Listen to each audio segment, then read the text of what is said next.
Day to viewers, the Colonel speaking to you live from the Grange, British Imperial YouTube Broadcasting. So we've got a Columbia DB1508, Cycling by John Tilley, Humorous Monologue by John Tilley. Here we go.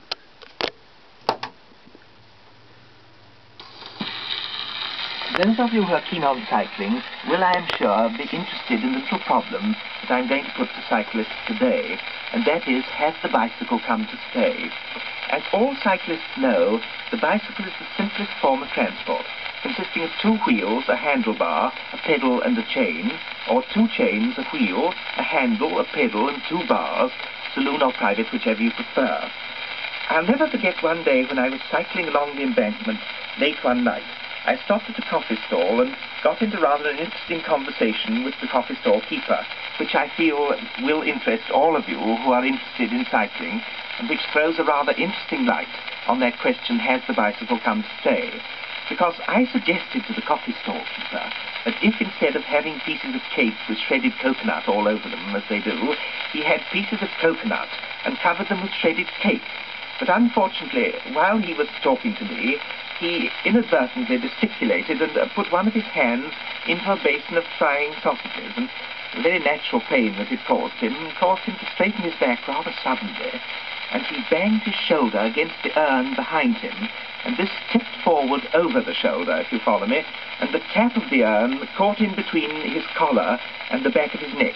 so that as he moved his head from side to side, it automatically turned the tap on, and the urn, being filled with boiling water, it naturally came as rather a shock to him to have this boiling water running down the neck, particularly coming so closely on having the shock of having put his hand in the frying sausages, if you understand. Well, I thought the best thing to do was to carry on the conversation as if nothing had happened, to give him a chance to recover himself. But this seemed to upset him terribly, and he started to shout and shake his fist at me, and then he banged his fist down on the counter, but instead of the counter, he banged it on the stove. And after that, I began to get really alarmed, because he was a very active man, and it took myself and the postman and two omnibus drivers all our time to hold the coffee stall roof on, and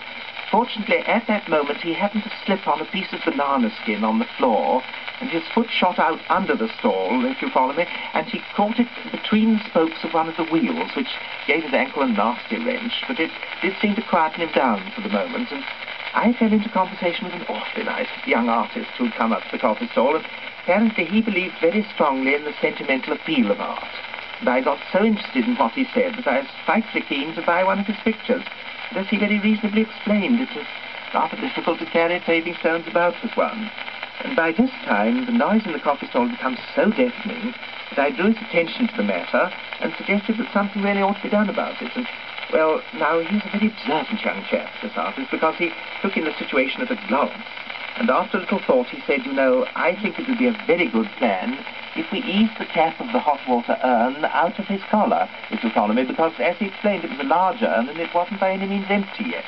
With a good deal of difficulty, we did get the tap out of the back of his neck, and it certainly seemed to calm him down. And I think that this little story proves how important it is to all of us that the bicycle has come to stay, and I'm sure we all do hope that it has, don't we, or don't we?